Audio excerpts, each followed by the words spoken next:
Kolkata high court সম্প্রতি child custody নিয়ে কিছু অসাধারণ নতুন নির্দেশিকা নিয়ে এসেছে। তো এই আলোচনায় আমরা গভীরে গিয়ে দেখব যে এই নিয়মগুলো ঠিক কী আর এগুলো কিভাবে বাবা মায়ের বিচ্ছেদের ঝড়ের মধ্যে একটা শিশুকে রক্ষা করার জন্য বর্ম হিসেবে কাজ করে। চলুন শুরু করা যাক। দেখুন, হাইকোর্টেরই একটা লাইনে কিন্তু পুরো ছবিটা পরিষ্কার করে দেয়। কাস্টাডির লড়াইয়ে বাচ্চারা যেন একটা দাবার বোড়ে হয়ে যায়, তাই না? এই নতুন নির্দেশিকাগুলোর আসল উদ্দেশ্যই হলো এই মানসিক খেলাটাকে বন্ধ করা, যাতে শিশুরা আর এর শিকার না হয়। আজ আমরা পুরো বিষয়টা কয়েকটা ধাপে বুঝব। প্রথমে দেখব সমস্যাটা আসলে কতটা গভীরে, তারপর জানব কেন এই নতুন নিয়মগুলো দরকার পড়ল, আর শেষে দেখব এই নিয়মগুলো হাতে কলমে কিভাবে একটা শিশুর অধিকারকে রক্ষা করবে। চলুন প্রথমে সবচেয়ে জরুরি বিষয়টা নিয়ে কথা বলি। এই যে আইনি লড়াই, এর মধ্যে যে শিশুটা ফেঁসে আছে তার মনের ভেতর ঠিক কি চলছে। বাবা মায়ের এই যুদ্ধের যে ক্ষত, তা কিন্তু বাইরে থেকে প্রায় দেখা যায় না।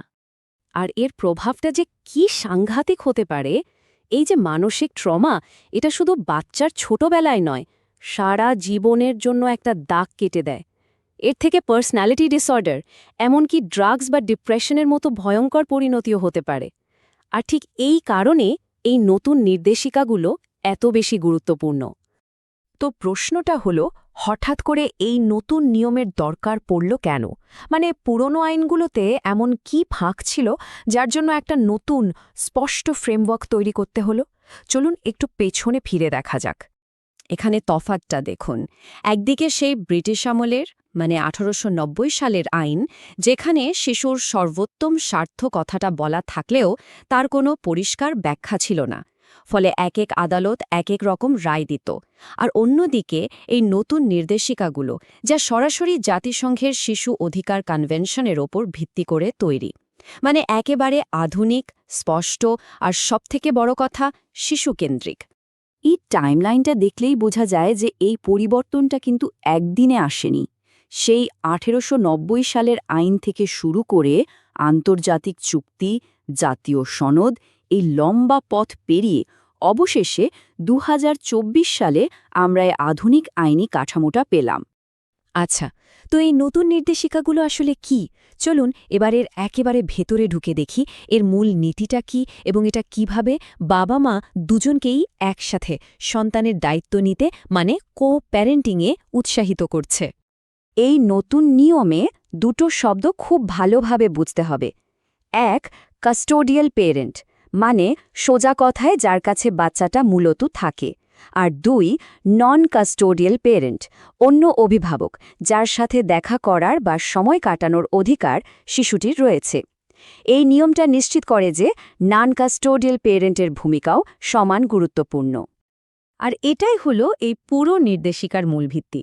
আইন এখন বলছে একটা শিশুর ভালোভাবে বেড়ে ওঠার জন্য বাবা এবং মা দুজনের সাথে একটা মজবুত সম্পর্ক থাকাটা অপরিহার্য।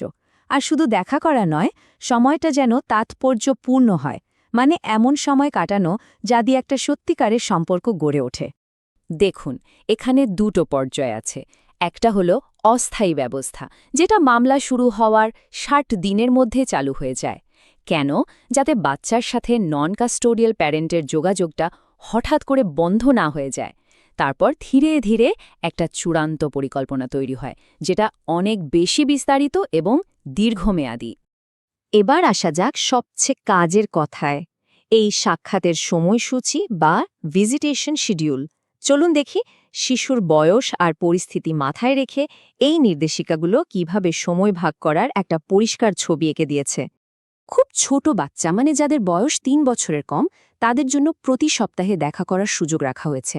এমনকি ছুটির দিনেও নন কাস্টোডিয়াল প্যারেন্ট কমপক্ষে 3 ঘন্টার সময় পাবেন। উদ্দেশ্যটা খুব পরিষ্কার, একদম ছোটবেলা থেকেই যেন বাবা মা দুজনের সাথেই বাচ্চার একটা নিয়মিত যোগাযোগ থাকে। আর বাচ্চার বয়স যখন 3 বছরের বেশি, তখন নিয়মগুলো আরও বিস্তারিত। যেমন প্রতি সপ্তাহান্তে নন কাস্টোডিয়াল প্যারেন্টের সাথে একটা রাত কাটানোর সুযোগ। ভাবুন এটা সম্পর্কটাকে কতটা মজবুত করতে পারে। আর বাবা মা যদি কাছাকাছি থাকেন, তাহলে তো সপ্তাহের মাঝেও দেখা করার সুযোগ থাকছে। কিন্তু বিষয়টা শুধু কখন দেখা হবে তার মধ্যেই আটকে নেই। সফলভাবে একসাথে সন্তানের দায়িত্ব পালন করার জন্য মানে কো প্যারেন্টিংয়ের জন্য আরও কিছু খুব জরুরি নিয়ম আছে যা দুজনকেই মেনে চলতে হবে। এই নিয়মগুলো কিন্তু বাচ্চার জীবনে একটা স্থিতিশীলতা আনে। যেমন ধরুন, প্রতিদিন ফোনে কথা বলার অধিকার, স্কুল বদলানোর মতো বড় সিদ্ধান্তে দুজনেরই মত থাকা, বা বাচ্চার খরচের জন্য দেখা করতে বাধা না দেওয়া। এই সব কিছু নিশ্চিত করে যে একজন অভিভাবক যেন অন্যজনকে বা বাচ্চাকে ব্যবহার করে কোনো অন্যায্য সুবিধে নিতে না পারেন। একদম ঠিক প্রশ্ন। নিয়ম তো বানানো হলো, কিন্তু কেউ যদি সেটাকে বুড়ো আঙুল দেখায়, তখন কি হবে? চলুন দেখি এই নির্দেশিকাগুলো এই বিষয়টা নিয়ে কি বলছে। আর এখানেই এই নির্দেশিকাগুলোর আসল জোরটা লুকিয়ে আছে। এখানে খুব পরিষ্কার করে বলা হয়েছে যে যদি কেউ নিয়ম না মানে বা আরও খারাপ, বাচ্চাকে অন্য অভিভাবকের থেকে মানসিকভাবে দূরে সরানোর চেষ্টা করে, তাহলে তার ফল খুব গুরুত্বপূর্ণ হবে। এই শব্দটা প্যারেন্টাল অ্যালিয়েনেশন, এটা খুব ভালোভাবে মনে রাখতে হবে। এটা এক ধরনের মানসিক অত্যাচার যেখানে একজন অভিভাবক অন্যজনের বিরুদ্ধে বাচ্চার কান ভাঙাতে থাকেন বা তার সম্পর্কে বাচ্চার মনে বিষ ঢুকিয়ে দেন। এই নতুন নির্দেশিকাগুলো এই ভয়ঙ্কর জিনিসটাকে আটকানোর জন্য বিশেষভাবে তৈরি। দেখুন, আদালতের হাতে এখন কি কি অস্ত্র রয়েছে। যে কদিন দেখা করতে দেওয়া হয়নি তার বদলে বাড়তি সময় দেওয়া, বড় অঙ্কের জরিমানা করা, বাধ্যতামূলক কাউন্সেলিংয়ে পাঠানো, এমনকি খুব বাড়াবাড়ি হলে কাস্টাডি অন্য অভিভাবকের হাতে তুলে দেওয়ার মতো ক্ষমতাও এখন আদালতের আছে। তার মানে এগুলো শুধু কথার কথা নয়, এগুলো বলবৎযোগ্য আইন। শেষ পর্যন্ত প্রশ্নটা এখানেই এসে দাঁড়ায়। এই যুগান্তকারী নির্দেশিকাগুলোর একটাই লক্ষ্য, একটা শিশুর ভবিষ্যৎ সুরক্ষিত করা। সময় বলে দেবে এই নতুন কাঠামো বাস্তবে কতটা সফল হবে। তবে একটা কথা বলাই যায়, এটা নিঃসন্দেহে একটা দারুণ ইতিবাচক আর জরুরি পদক্ষেপ।